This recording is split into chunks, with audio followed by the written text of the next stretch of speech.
In algebra class, we're often composing two functions where you use one function as the input of the other. Even if we don't use the composition notation, we are composing a lot in algebra. But we can also break something apart, which is also called decomposition. So to decompose two functions means to determine the two functions, f and g, such that h of x, our function, is f of g of x. That just means break it apart and figure out what two functions you put together to come up with h. Or what function you put into another function to come up with h. Sounds a little confusing, but actually I find decomposition easier than composition. Here's some hints. Whatever is under your square root, inside your parentheses, or in your denominator is often, but not always, your g of x function. And then everything else will be f of x. And then another good thing about decomposition, there is not necessarily one right answer. The way I decompose it could be slightly different from you, and we could both be right. Let's do some examples. Decompose h of x equals x minus 2 squared plus 3 times x minus 2 minus 1. I can only think of one right way to do this example, but we're going to use our hint. What's inside my parentheses is g of x.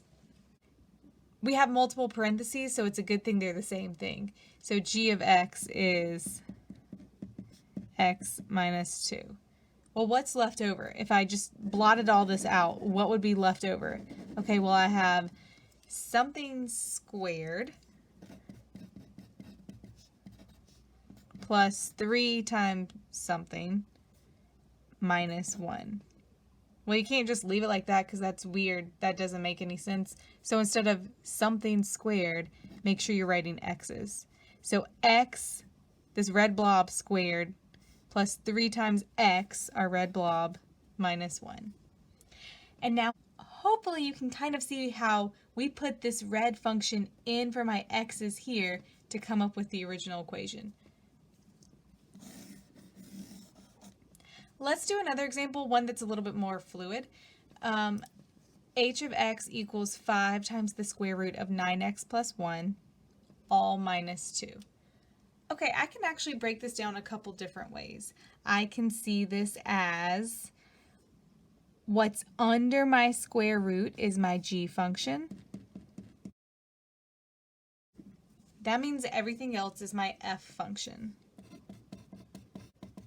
I have my 5, I have a square root, and I have a minus 2. Everywhere before where we saw this red blob, we put an x. Same thing's going to happen here. Everywhere where we see this red blob, we need to put an x. You can't just have a square root symbol without an x underneath it. And just for you to see, there are other ways to break this down. What if you didn't want to take that entire square root? What if you just wanted to take the 9x out of it and say, let's let g of x just be this little piece? Okay, well, f of x is going to be everything that's left over. Whenever you have a red blob, turn it into an x. So I have a 5, I have a square root symbol, I have a red blob, plus 1, and a minus 2. Perfect.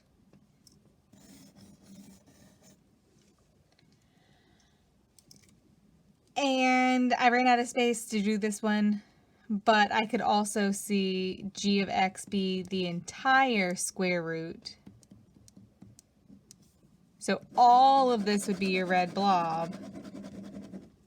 And then f of x would just be 5 times your red blob minus 2. So those are 3 different ways you could decompose this function. They are all 3 correct. There are probably other ways than this, but I just want you to know you have some flexibility. All right, try this last one on your own before I work it for you. Again, I can see 2 ways of doing this. I can either say what's in my parentheses is my g of x. F is everything else. Side note, that should have been an H, not an F. Anyhow, that's one way to break it down. Or you could have taken this whole entire thing as your g of x. Then f would just be 1 over x.